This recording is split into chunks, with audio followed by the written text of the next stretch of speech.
Okay, welcome back to another exciting episode of Reloading for the 6.5 Grendel. This is a continuation from the last video, which is primarily about our 129gr Nosler Accubond long range. This bullet's been a little bit of a pain in the butt so far, trying to find something that'll shoot for it. And I'm coming right down to the end of my time here because I'm getting ready to go on a hog hunt. This is one of the, I want to take the 6.5 Grendel. This is the bullet I want to use. So this video, we need to come up with a final load and figure something out for certain. In the last video, what did we test? We tested TAC, and we tested, what did we test? CFE 223. They both shot like garbage with this bullet. Now, back to the video before that.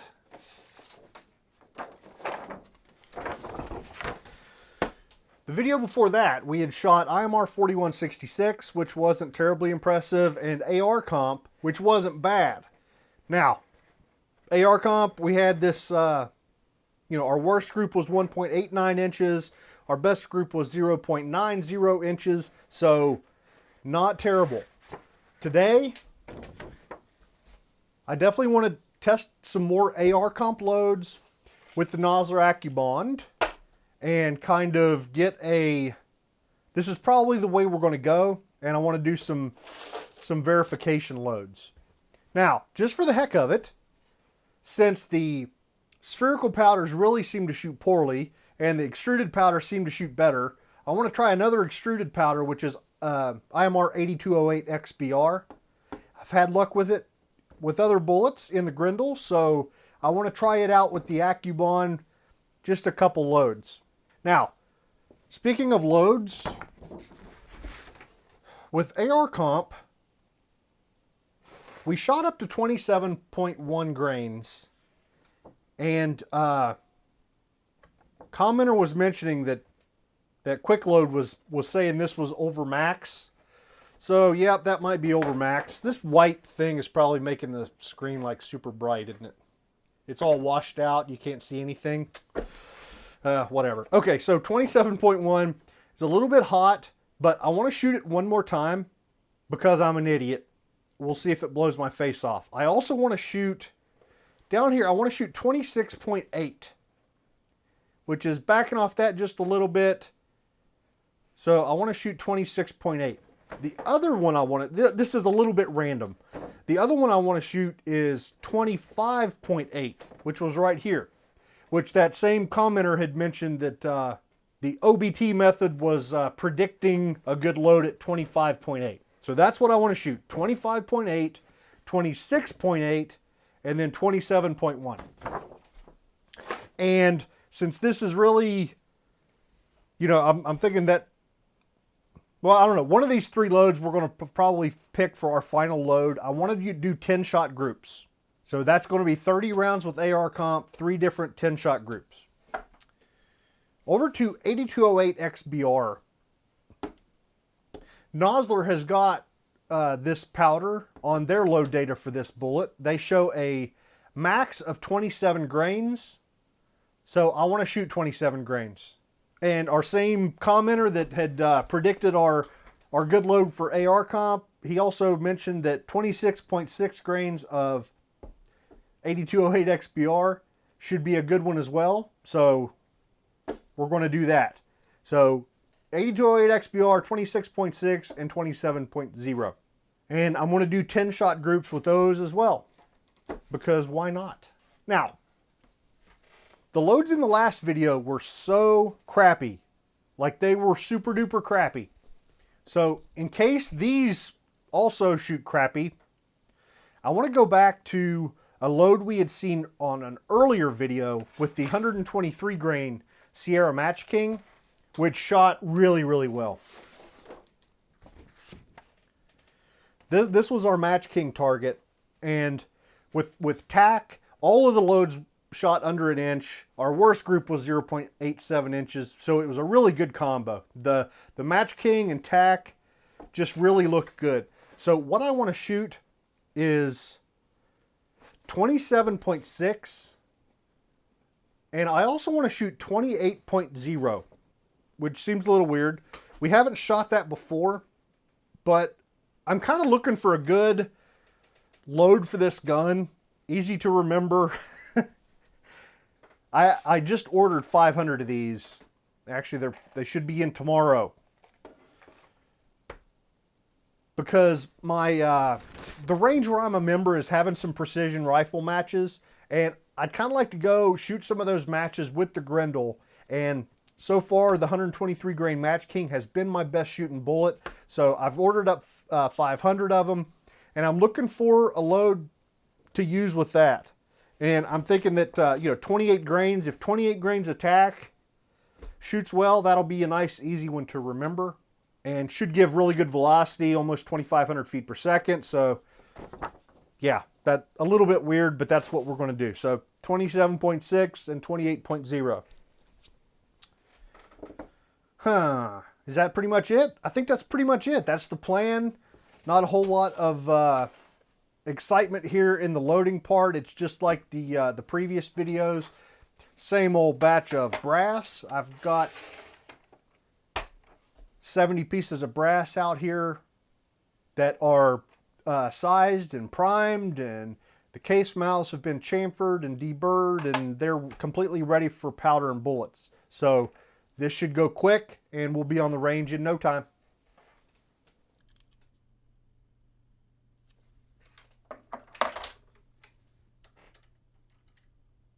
So I finally ordered Lee Factory crimp die for 6.5 Grendel. I really like Lee Factory crimp dies, and I use them on pretty much everything, but for some reason I just never really used one for the Grendel, and really haven't had any calls to use one.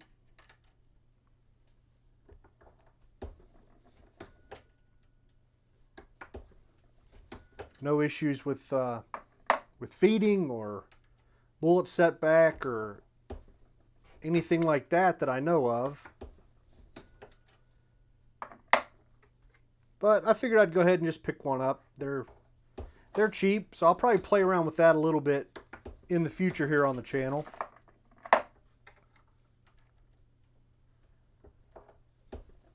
But at least for these loads, not worrying about any crimp.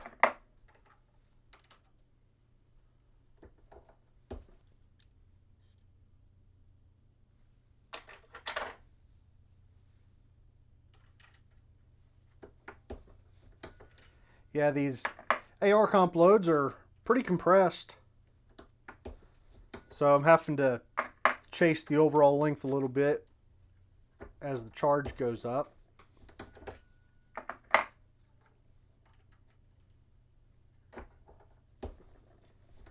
A little bit of crunchiness going on there. So, yeah, I kind of skipped over most of the loading here in this video. There wasn't a whole lot to see that we haven't shown with this exact same bullet and exact same powder in the previous videos.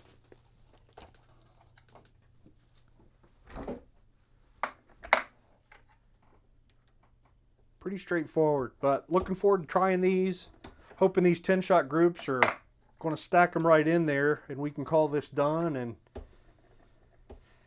get on to loading our final rounds for the hunt.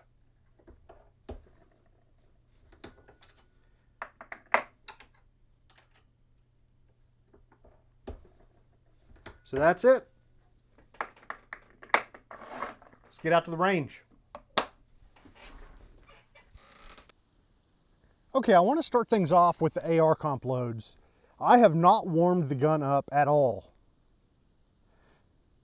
I have kind of wiped it down, run a patch through the bore, just kind of like I would for hunting. So I want to see how it acts, what a cold bore group looks like. And we're going to start out with 25.8 grains of AR-Comp. We're going to start with our 3 AR-Comp groups. So That's where we're starting, 25.8 grains.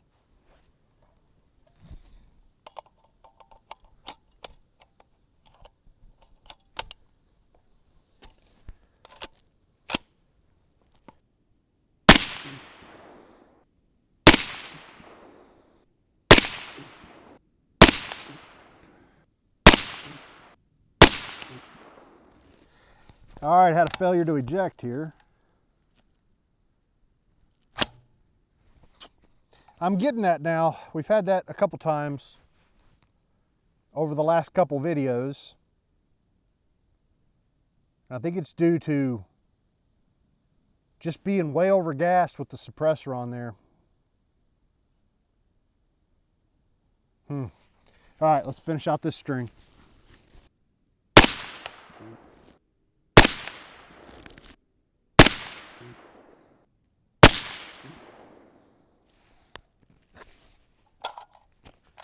Okay, not a terrible group, not a great group. Velocity 2444, standard deviation 6.5, those are good numbers. Okay, 26.8.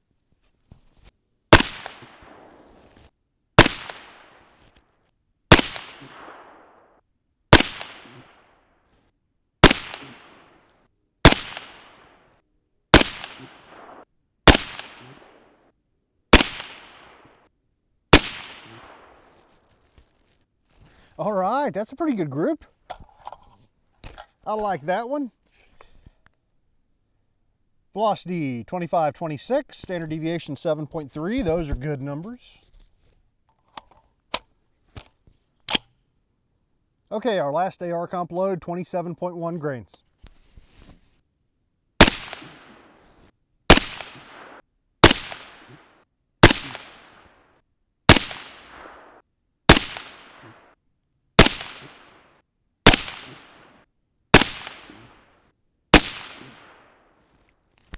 All right, that's not a bad one either.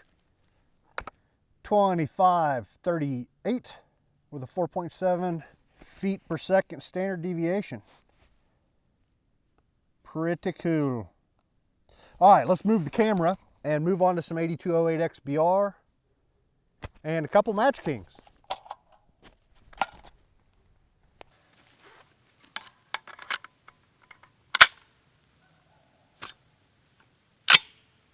Okay, our first load of 8208 XBR is 26.6 grains.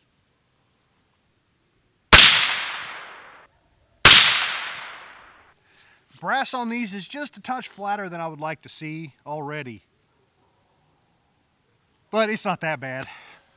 So we're just going to keep shooting.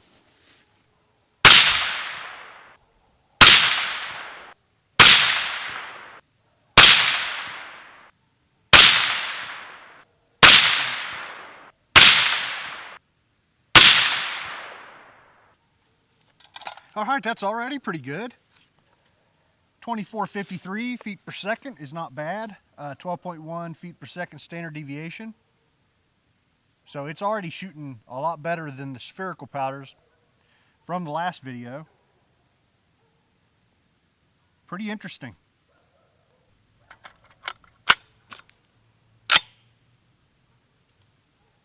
Okay, 27 grains. And I had forgotten to start my freaking microphone because I'm a freaking idiot.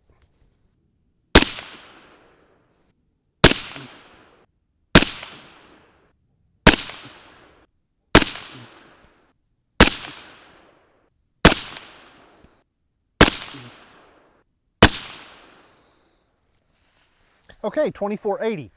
So here's the thing. I don't think I'm going to shoot these Sierra Match Kings. You know, we kind of loaded them up because I was worried that there was something wrong with my gun that was causing the crappy groups of the previous video. Looking at the groups here, I'm happy with. So I don't think there's anything functionally going on here. And I've got this nice, you know, Nosler jacket fouling in the barrel, and there's weird voodoo, crazy conspiracy theories about that out there. I just kind of, I don't want to screw that up. So Yep, we're going to save these Match King loads for a later video and call it done right here. So, all right, let's get back to the bench. Let's talk this out. Let's come up with a load, decide on a final load. All right, to anybody who might be mad at me for not shooting the Match King loads, lots more to come with the Match Kings. My box of 500 came in. Like I said, this is what I'm planning to use for some matches. So lots more to come on that. As far as the Accubonds go, pretty happy with our target. That first load of 25.8 was just kind of generally crappy, but still not bad. 1.86 inches. That was still pretty darn good. But our hotter loads here did really well. I think what I'm going to have to go with is 26.8 grains. Backed off a little bit from that 27.1. Didn't lose a whole lot of velocity. 25.26 versus 25.38. So not giving up a ton of velocity. We're over 2,500 feet per second, and it's shooting. That was the best. Yeah, that was the best group of the day. So 1.3 inch 10 shot group is nothing to sneeze at. So I'm pretty happy. You know, we've managed to wrestle a decent load out of this bullet after all. So very happy with that. 8208 XBR was not bad. The 27 grain load opened up a little bit, but 1.42 and 2.14, that's not terrible. Yeah, that's not terrible. But really happy with that 26.8 grain load. So that's our guy. That's the one we're going to use for the hunt. And that basically concludes this video. One thing that kind of dawned on me here at the end, the box of bullets I've been shooting out of, I've still got some left, but I've got 2 more boxes of these. And if you watched the last video, I had issues whenever I went from my first box to this second box. The bullet shape changed a little bit. So as I load up a bunch of these 25 or 26.8 grain loads, I'm gonna have to pull out the bullet comparator, make sure that nothing weird goes on with these other boxes of bullets. Not super thrilled about the lot-to-lot consistency here with these Accubonds. As you can see, I've got no shortage of AR-Comp. I bought this big 8-pound jug back during the powder shortages and stuff when, we were all freaking out trying to get any powder we could. But it's been a good purchase. I like AR-Comp. It's expensive, but shoots well in just about everything I've tried it in. So, all right, that's enough rambling. The next video will be all about this guy. This is my ATN X sight. This is the optic I'm going to have on the gun for the hunt. So I'm going to load up a bunch of these off of camera. And then the next video will be an overview of this sight and getting sighted in and getting ready with this guy mounted on the 6.5 Grendel. So I'll see you guys next time.